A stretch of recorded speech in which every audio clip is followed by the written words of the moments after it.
Well, it's really a pleasure. Thanks, Ashley.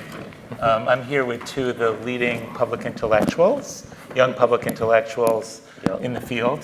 They have written two wonderful books, The Art of Screen Time by Anya and The New Childhood by Jordan Shapiro. And I think that what we'll be talking about is this kind of burgeoning digital media and learning movement, and what does it have to do with parenting and educating our young ones today. So first question, who's your favorite Muppet and why? No. We'll get to that later.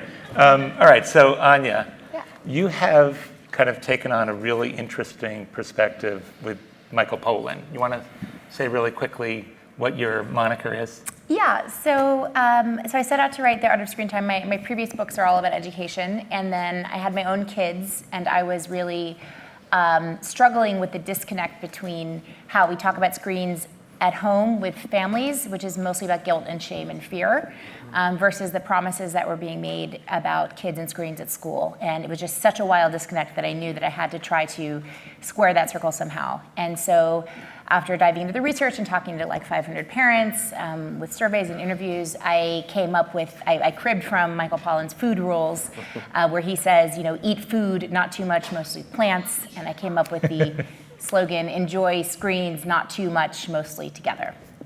And so I think that that's a brilliant moniker. We're all sort of facing all these difficult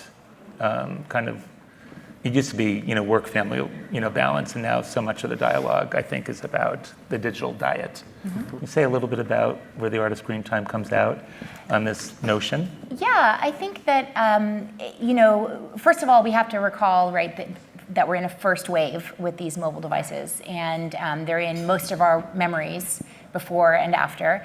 And a couple things that might not be obvious about how they've changed, especially family life, it's not so much about time, right? Because we know that young children's dosage of technology and blooping things has not gone up so much. But what has happened is that the devices have different affordances, and so there's different kinds of experiences around them. So number one is that they're so engaging for very young kids. Kids love the interaction, and that is something that infants adore, right? And then the second part is they tend to enclose each family member in their own experience, and that's something that the television didn't do. It's pretty new. And then the third thing I think that's often overlooked is that mobile devices come with us everywhere. Okay, you know that. But what's crazy is that we can now see and judge what other parents are doing.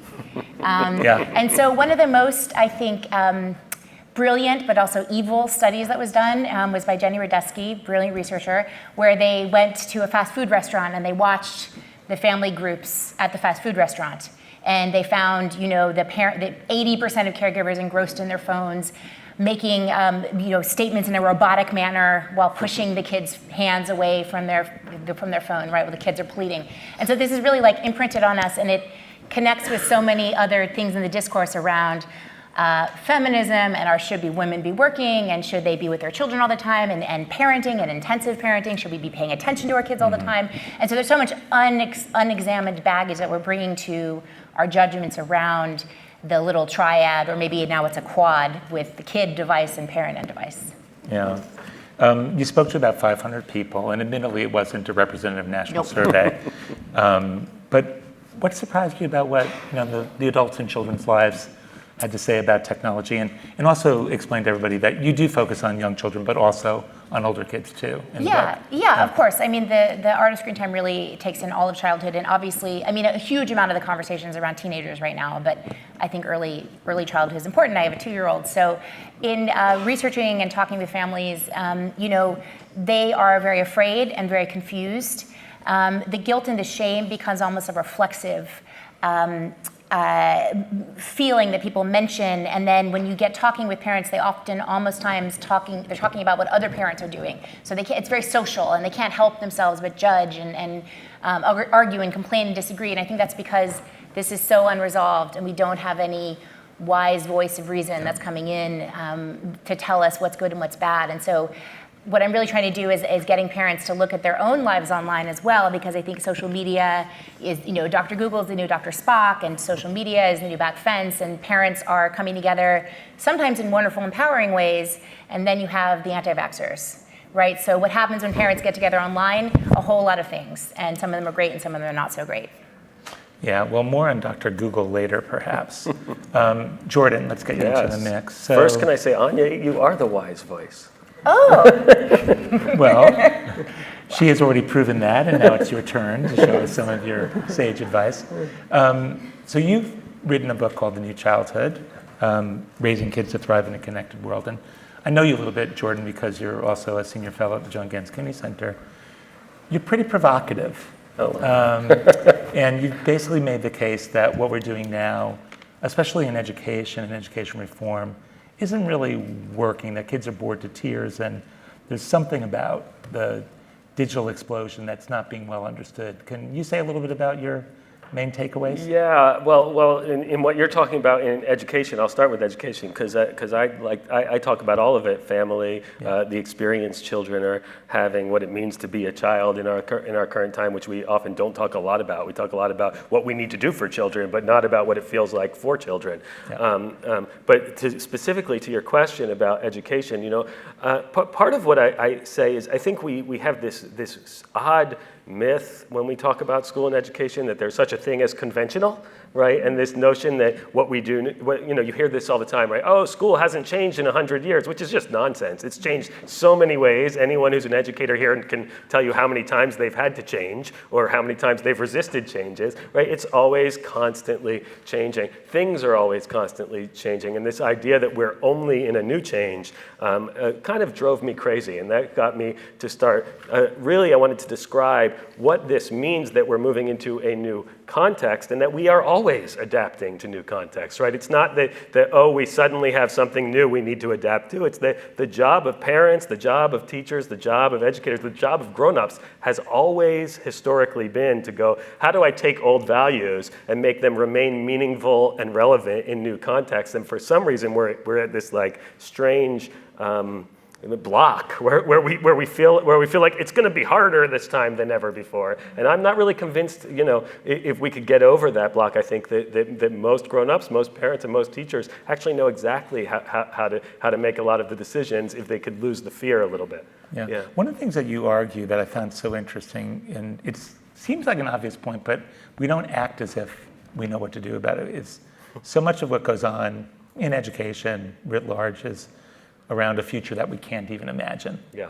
I mean, we're trying to imagine it. We're trying to create all sorts of different pathways for learning. Can you say a little bit more about how that you hear this all the time, and I always go, wait, was there a time where people could imagine the future, right? Like there's never been a time where you could imagine the future. You can imagine it. Right, you might be able to imagine it, but you never knew what was coming, right? There's so many things about my own childhood that were completely unimaginable to my grandparents, right? And I'm sure about my kids that they are completely unimaginable. And so I was really sort of bothered by this narrative that we were at a unique time. Instead, I think we have so many models, so many historical models about how you manage change, about what matters even as context change. That being said, you still need to think a lot about what that context is. And what we often do, and this is one of the things that I did a ton of research about when writing this book, was what we often do is we start to imagine that those things that we once designed in order to adapt for previous technologies are the essential thing, right? So one of the examples I talk about a lot in the book is the sandbox is a 20th century invention, right? Like it was developed in the 20th century. The way that we think of playgrounds was developed in the 20th century in order to deal with a changing economic and technological paradigm. And we're running around screaming, we need to preserve that at all costs. No, we need to preserve the things that teaches at all costs. We need to preserve those values at all costs, but we may need to reimagine what those playgrounds look like in order to make it even more relevant, those values, in a changing world. Yeah. So all of us here at ASU GSV, at least at some level, believe in the potential of digital media or digital technology to, if not transform lives, improve relationships and improve learning outcomes. Both of you sort of take a little bit of a view of this as, yes, maybe, but the potential is largely untapped, at least in some respects. Can you say a little bit about your perspective on what's been untapped, what's been tapped, and what needs to be sort of the next approach to using technology in new and interesting ways? So I've been covering the education technology space for a little over a decade. And in that time, it's been through a hype cycle and I've been through a hype cycle. And I've seen a lot of different successes and failures. And I guess what fundamentally seems to me to be the things we always return to is that using digital education to unlock the promise of education is really, really hard, and it involves a great deal of faith in the autonomy of learners, and also in the strength of community. You need really strong communities, and you need not to be controlling what students are doing. And so when you look at Seymour Papert, or you look at the foundational geniuses. Who was Seymour Papert? Seymour Papert, from MIT, who created the first programming language for children, who backed the first logo. One laptop per child programs in schools, who really fundamentally believed. He was a developmental psychologist and an AI specialist. He did all of these things before anyone in this room did them. And he believed so fundamentally that children needed access to the intellectual tools that were represented by digital technology. They needed to be creators and to be participants in their own learning. And that is the one thing that we can never seem to get right, because in schools, we're always trying to control what kids are doing.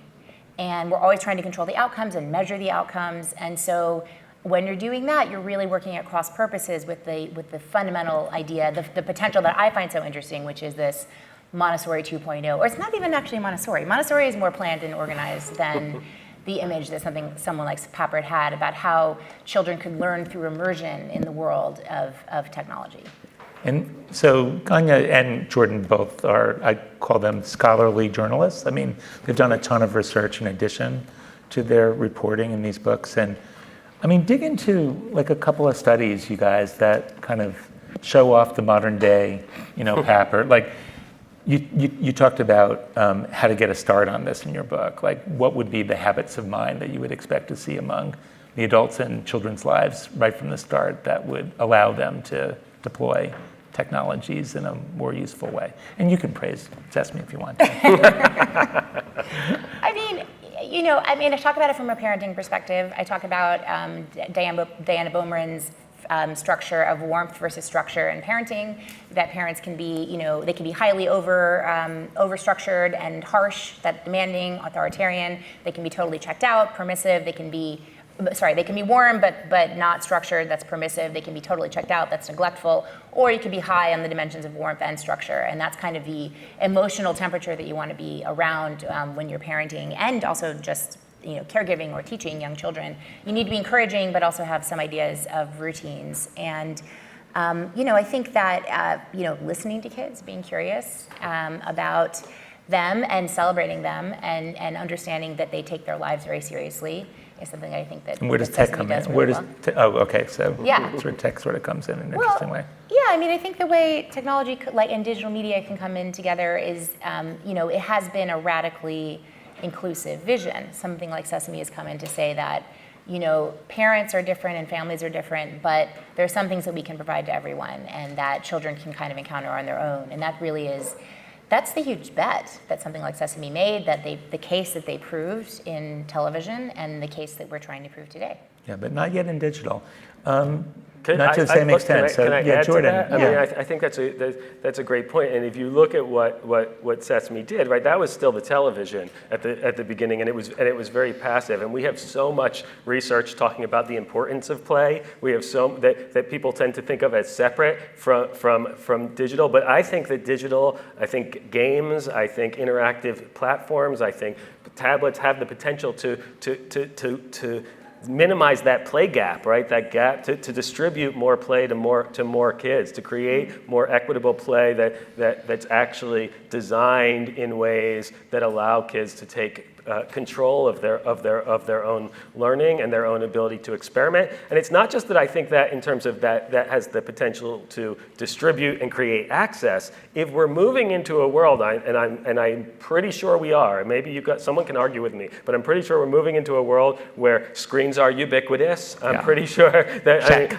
let's see, how many screens do I see right now just looking around? I haven't tracked my own time or anything, but I'm pretty sure sure that 70% of my interactions, professional, romantic, personal, happen mediated through a screen at this point. So our kids are moving into a world that looks like that, and we want to make sure that they do that in the most ethical way, in the kindest way, in the happiest way, in the most fulfilled way. They need the practice playing with those tools in order to be able to do it. We already know this. We know that the more you let kids play with pencils, the better they're going to get at writing, right? We know the more that you let them play with smartphones, the better they're going to get at smartphones. Of course, you have to curate that play. I don't mean just like hand it to kids and leave them by themselves. And so much of what I write about is how parents can guide their kids through that play so that that becomes they learn the positive lessons about how to live a holistic life in which tech is integrated rather than the life we are which I call it we're all currently living the binge and purge digital detox mindset, right? Where we all just stare at it for a while and then feel guilt, stare at it for a while and then feel guilt. And I don't want my kids to do that. I want my kids to actually know how to read a text message and not feel bad about it and put it down and focus on what they're doing. I want them to know when that's a positive time, when that's not a positive time. I don't see any way to teach my own children that by going, hey, you've got 2 hours a day where you're allowed to use screens by yourself in your room, right? How are they ever going to learn that? The only way they're going to learn to do that is if I sit with them and start to get them to practice playing. That playing is just practice. It's just good practice for being a grown-up, right? Without high stakes. So I read both books, hoping and praying that there was some level of disagreement. And on page 117 or something, Jordan takes one little one-sentence shot at Anya in which he says, I'm wary of a perspective that sees, referring to the digital, balanced diet metaphor. I'm wary of a perspective that sees digital devices as a temptation and imagines that parents are responsible for managing their kids' ability to exercise restraint. You sort of referred to this just a moment ago. Can you explain? Yeah, you found a one sentence. Wow, and that's after I cut all the other bad ones, right? No, just kidding. You should hear what Anya said about your book.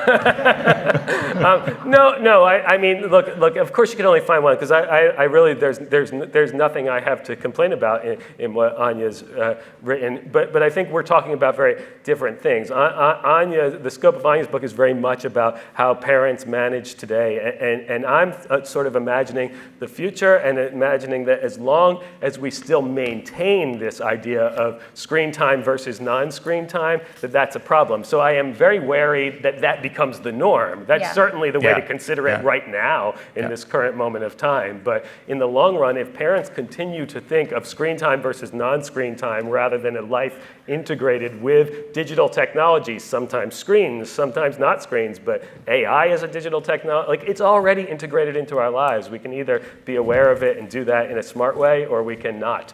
And there's a lot of dangers. I mean, I hate to say this, but I feel like we're very much on the same page, but we also break down on very traditional gender guides, because you are literally the dad on the couch playing video games with your sons. That's right. And I am literally the mom being like, what should our rules be? Let me make a chart. And dads are like culturally set up to play with their kids. They roughhouse with them. They introduce risk. They say, hey, what's a big deal? Let's see. It's fun. And moms are totally placed in this role where they're like the instructors and the moral teachers and the keepers of the home. And so it's just patriarchy making us shake out in this way. That's right. But they're both really, really necessary, and they're both really important. And I think we both completely agree that it cannot just be parents. First of all, it's not just parents' job, it's society's job, it's educators' job. And it's not just parents' job to say no. It's parents' job to figure out, how am I going to say yes? How am I going to encourage it? And I'm looking for more ways to enjoy digital time alongside my kids, because I know that that's the path to really help them, like you said, play and rehearse and grow into the roles that they're going to have. And I'll tell you a triumphant story if I'm Go able ahead, to. Well, before you do, I just want to point out this male-female dichotomy. Yeah. Take a look at the imagery on Jordan's book God. versus the imagery. I'm just saying, I'm not psychoanalyzing you guys, Let's but not. please continue. Hey. All Didn't right. expect that. No, I did not expect that from Michael. I'm very, very surprised. No, but I was just going to say that, so the other day my daughter came home and she said, I heard that there's a bad lady on YouTube and she tells you to kill yourself or she'll kill your family. And this is what I heard on the playground. And I said, this is Momo, right, the digital boogeyman. And I was like, well,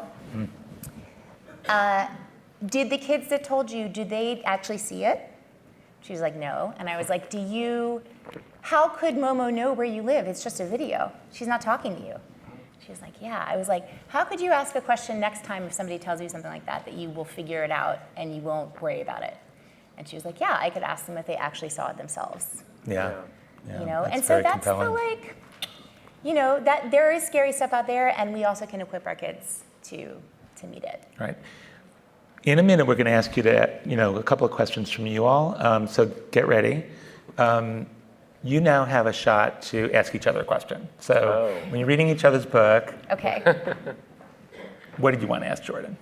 Well, I mean, I did interview him on NPR.org. It was a great interview, and people loved it. What did you ask him that we should all know about? Well, I think that the thing I would have asked you, I mean, I love the historical analogies that you use, and it is always really wonderful to think about Plato and Young in the context of, Fortnite and video games. But I do sometimes wonder that Which he does. Yeah, which he does, which you should read the book to find out about. I do worry because I really try to be cognizant of the fact that there are some kids that are not okay. Yeah.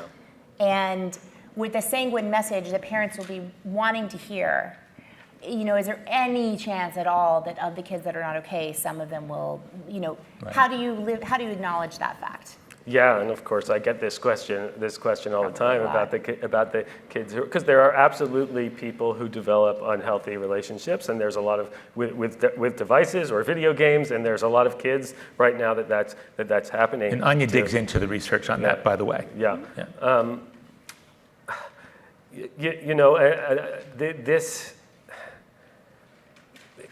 People develop unhealthy relationships to lots of things. We develop unhealthy relationships to sex and to money and to food and to work, and we can do all of those things. And in none of those cases do we decide that food and money and sex and work are the evil, right? Instead, we acknowledge that there's probably some other issue that has led to that, and that issue needs to be addressed.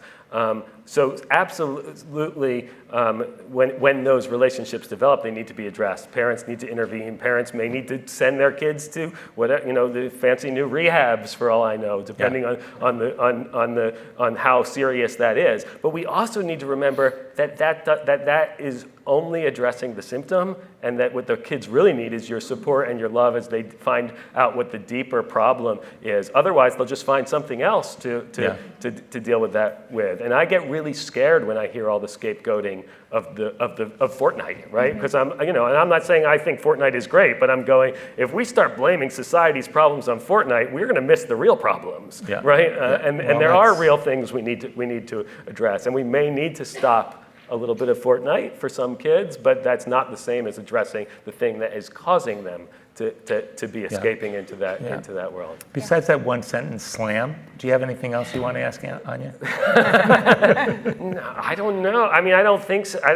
Anya's book is full of so many well researched. I mean, I keep it by my desk because I have so many interviews where I have to be able to answer questions about research, and there's not a better version that completely summarizes all the research around screen time, all the current research, and so and does it fairly, right? I mean, there's tons of people who have written books that do it in a way where they just cherry pick the ones that prove their bias, but Anya doesn't do that. So so I don't. I tried to divide them, but didn't work. Yeah, do we have a couple? Do we have a couple of questions?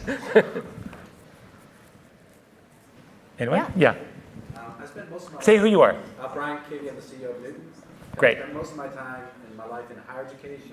I have 4 kids, 9 through 19. In all your research, all the blogging, your books, what surprised you the most? Yeah, I was going to ask that. That's a great question.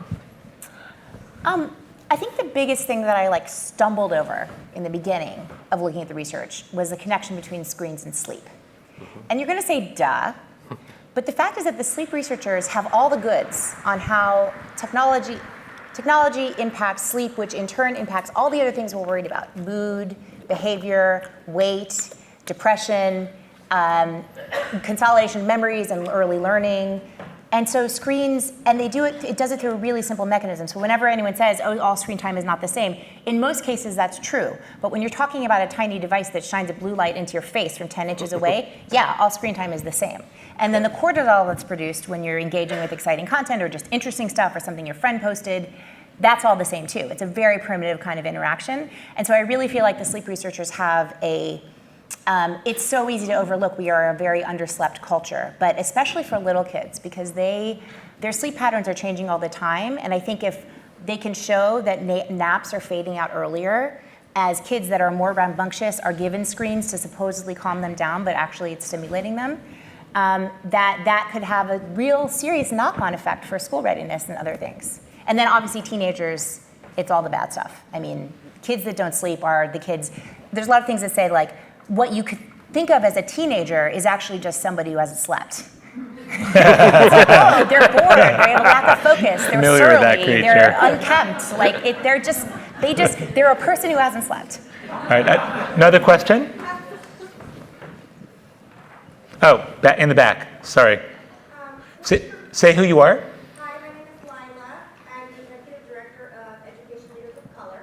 Mm-hmm. And I'm curious to hear what your research shows about screen time, particularly for low-income families, their use, and how maybe some of these interventions can make it down to our various communities. No, thanks for that question, Lila. And actually, I wanted to add, Yeah. so much of your research, informal research in this respect, it was diverse, but not maybe as diverse in terms of low-income families. Yeah, it could definitely be more diverse. Yeah. So number of things. So Lynn Schofield Clark did a great book a few years ago where it was a qualitative study of families at different socioeconomic levels. And what she documented, interestingly, was a positive pattern among the working class families in that they shared their screen time more often, and they talked about it more. So even though they weren't making the high-end choices as far as content, it was overall more positive because they were more likely to discuss the shows that they were watching and the things that they were doing. We now are in a situation where the smartphone divide has gone away. 98% of all families with young children have at least one digital device in the home. I mean, I don't want to say flip it, that it has all gone away. There is still a divide in terms of type of device, but in terms of screen time, there's not really a divide. And so what we're now concerned about is what settings are children in, what kind of supervision are they getting, is there interest in trying to influence parents to help kids make quote unquote better choices. And that's a huge task, I think, in front of Sesame and a lot of other organizations. Which Jordan, you want can to talk comment about. on equity concerns? I mean, what would I add, there's not a lot yet that I'd like to see, and I think you're getting to that it's going to come, which is really a lot about how the devices are being used on a really granular level, right? Like we've done a lot in terms of going, who's using it for just video and who's using it for games. But I'm sort of interested what kind of games, how the different kinds of experiences happen.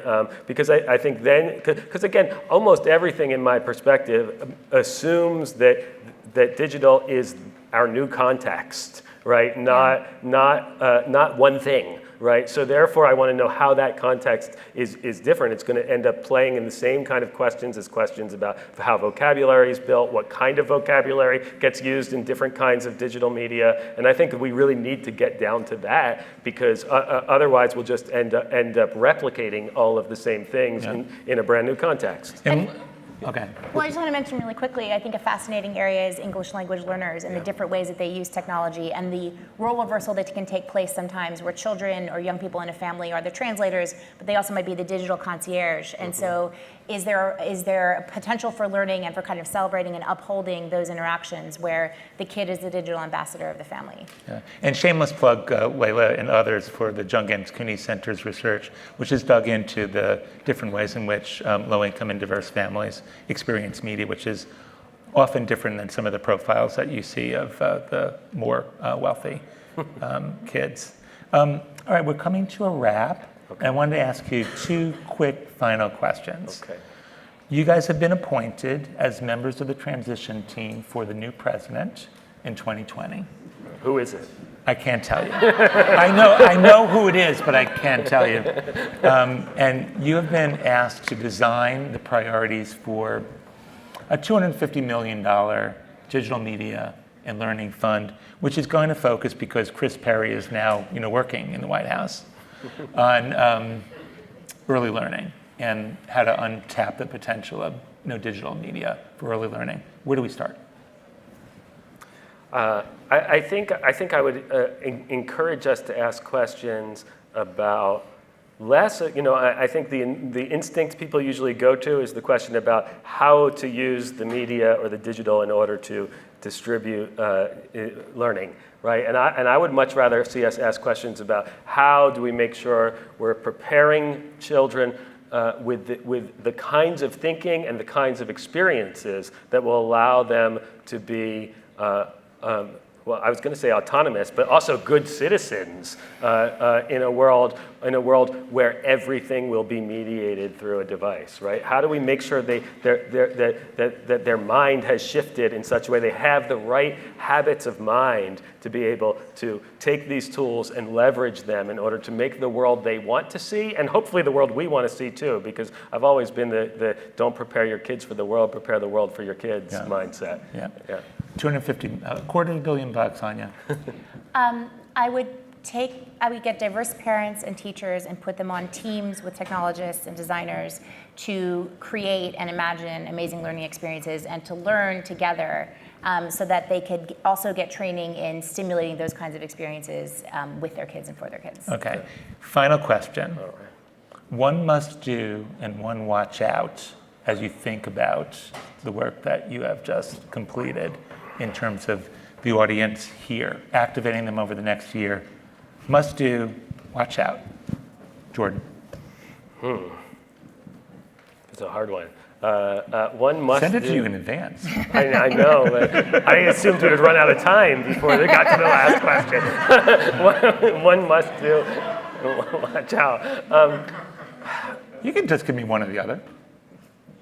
Yeah. I mean, look, it's going to be a similar variation on what I said for the last answer, which is, and they're going to go together as a must-do, watch out, right? Okay. Watch out, must-do, to watch out, which is we have so many things that there are so many dangerous challenges of the world we're entering into. There, whether we're talking about the bias with AI that could be programmed into it, whether we're talking about surveillance and privacy issues, right? There's so many dangerous things, and the only way that there's going to be a democratic solution to making sure democracy is preserved in that tech world is to make sure that an entire generation of kids is raised with the technological literacy to make informed decisions, thoughts, and take informed actions about how to respond to those dangers. Because I would say most adults are running around going, hey, I've heard there's a surveillance issue, but I don't know which way to vote on it. Great. Anya, last word. I mean, I would say that you can create amazing content and experiences for kids, but if you don't get the business model right, your incentives are going to be misaligned and you're going to end up exploiting the heck out of the people that you reach, who we sometimes call users, which is a terrible way to speak about children. Wonderful. Could you please join me in thanking Anya and Jordan for a terrific conversation?